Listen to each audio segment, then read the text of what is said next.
Also tonight, the federal government revealed this month that personal information from more than 21 million people was stolen by hackers. That cybercrime and others involving Target, Anthem Insurance, and other companies show just how valuable that information can be to thieves. But did you know your children's personal information is even more attractive to hackers? Sheila Gray looks at why in her Family 411. Think about all of the places where your child's social security number is on file. At school, the doctor's office, summer camp, your job. Yeah, I think there's probably never been a time in the past where more information is collected. And that information is ripe for the picking by identity thieves. A report by Carnegie Mellon's Scilab scanned 42,000 child IDs. 10% of the kids had someone else using their social security numbers. Hundreds of those victims were younger than 5. If you get a 2-year-old social security number, you might be able to literally use that thing fraudulently for a decade or more before someone even notices it. Think about what you can do with it. Rent property, file a false tax return, get a credit card, even sign up to collect government benefits.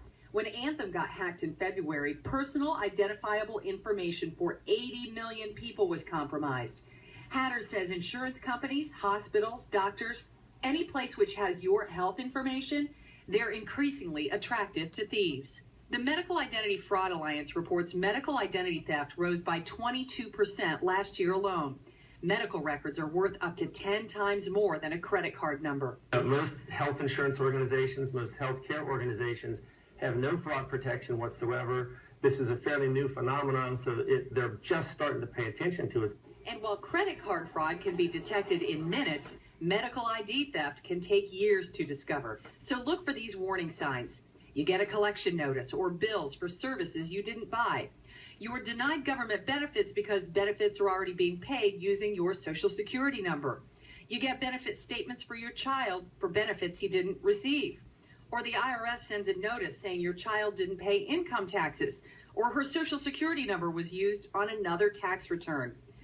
Protect your children's identities by asking questions before you give out a social security number. Those forms end up somewhere. Are they shredding those forms? Are they, taking adequate precautions to make sure that they don't just throw that in the garbage and someone just drives up and occasionally goes through the garbage and steals this?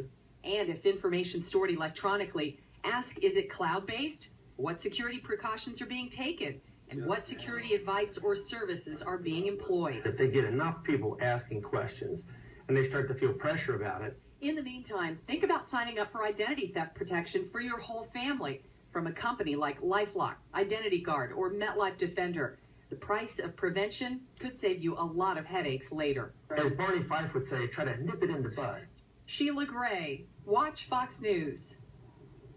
He's not kidding, nip it in the bud, because if that happens to a young kid, that can alter things for the rest of their life. Yeah, I mean, they graduate college, try to go off, maybe make a big purchase, and red flags everywhere. Well, you heard some of those red flags, so if you start getting paperwork about things that there's no way your children could have possibly be involved in, time to make some phone calls. Definitely. Well, stay with us. There's much more.